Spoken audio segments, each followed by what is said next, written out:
An uncontested divorce is actually 96% of the divorces in New Jersey. An uncontested divorce just means that we are going to court with an agreement where we both agree that we should be divorced. So we have an agreement on all of our issues, and we agree that the court should put the divorce through using our agreement. A contested divorce is where one party is either saying, I don't think that my spouse is even entitled to a divorce, in which case they can dispute the grounds for divorce, or the parties have been unable to reach a compromise on their open issues, in which case you are going to trial to present your information so the court can decide. So let's break those two down.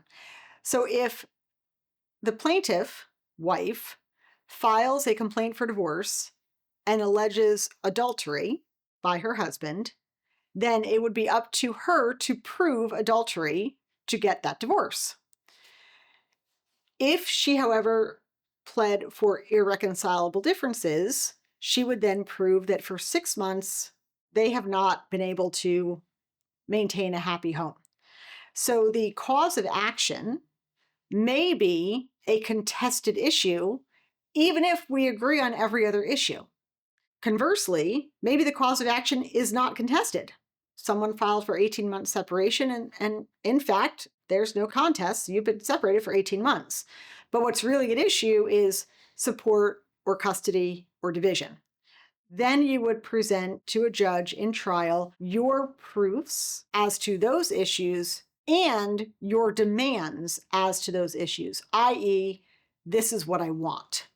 So there's really two different and distinct contested divorces. The vast majority of contested divorces, which again comprise about 5 to 6% of the total cases in New Jersey, are predominantly centered upon the issues, not so much the type of divorce, meaning irreconcilable or adultery, etc.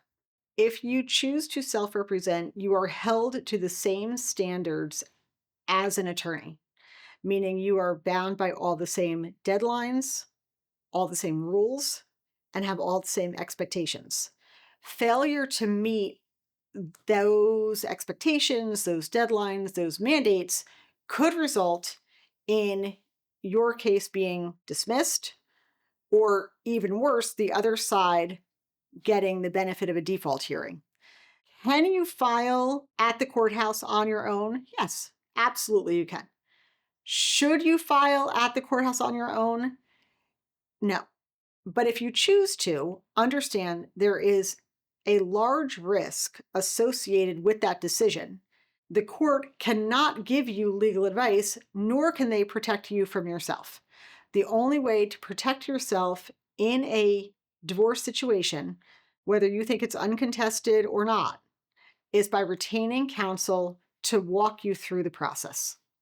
An uncontested divorce can be as fast and easy as two people choose it to be. If you can sit at the table with your spouse and your respective attorneys, and you can figure out a resolution to your issues, it's very quick, it's very easy, and it's very painless.